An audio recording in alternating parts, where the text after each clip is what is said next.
नमस्कार. Niranjan the story teller या तुमच्या चॅनलमध्ये मी निरंजन तुमचं पुन्हा एकदा स्वागत करतो. आपलं असं किती वेळा होतं जेव्हा आपण स्वतःलाच असं म्हणतो, यार काय लक आहे यार, माझ्यासोबतच असं का होतं, किंवा असंही म्हणतो आपण की हे नव्हतं व्हायला पाहिजे, हे आत्ताच व्हायचं होतं का, किंवा आपण बरंच असं म्हणतो हे का होतंय मला काहीच कळत नाही. होतं ना, सगळ्यांचंच होतं.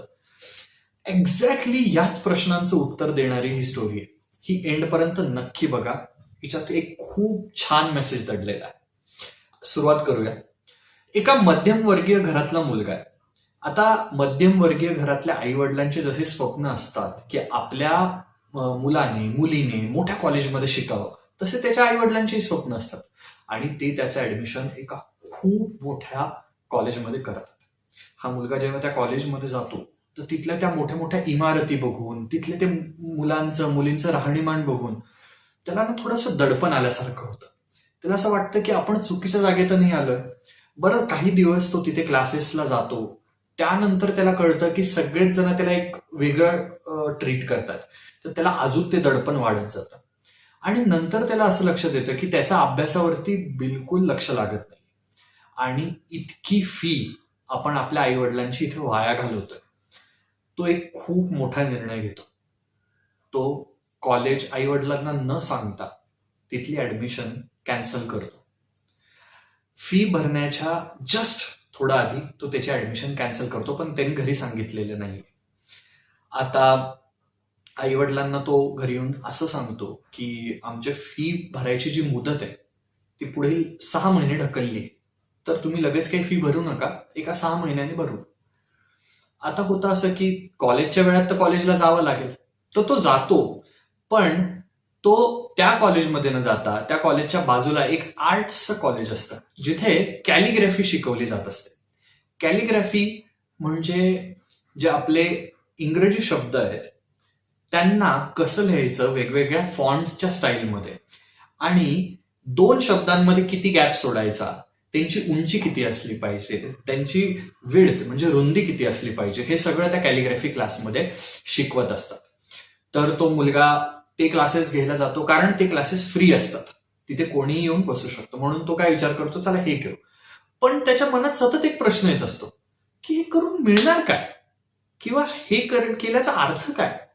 पण का माहिती का त्याला असं वाटत असतं हे करावं, आपण काहीच करत नाही त्याच्यापेक्षा हा एक पर्याय म्हणून करावा.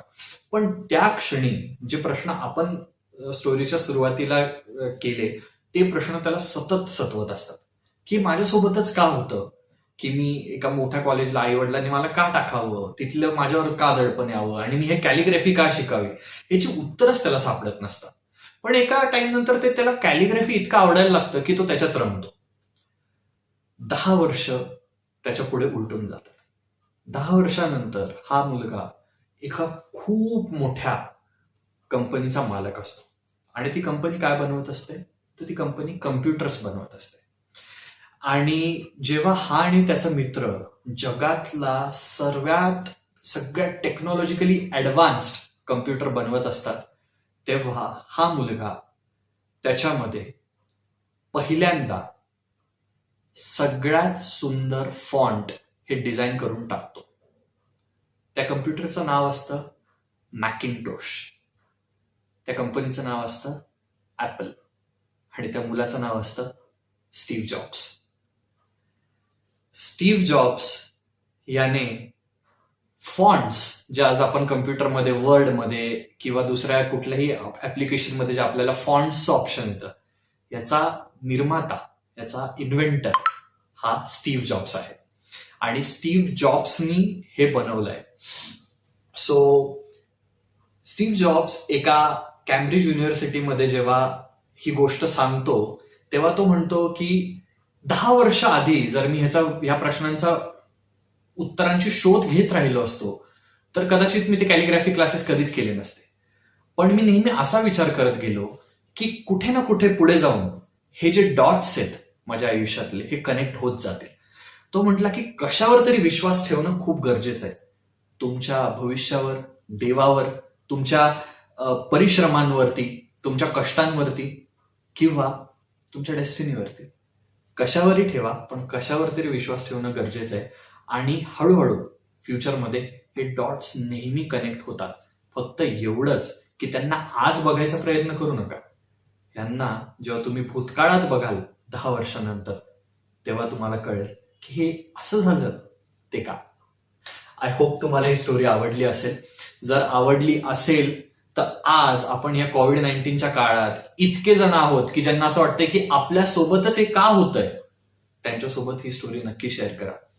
पुढे जाऊन आपल्यालाही कळेल की हे जे संकट आज संपूर्ण जगावरती आलं होतं ते का आलं होतं. ही स्टोरी जास्तीत जास्त लोकांपर्यंत शेअर करा, लाईक करा, कमेंट करा आणि हो, माझ्या चॅनलला सबस्क्राईब करायला विसरू नका. मी अशा अजून अनेक स्टोरीज घेऊन तुमच्यासमोर लवकरच येईल. See you in the next story. Thank you. A bird on a tree.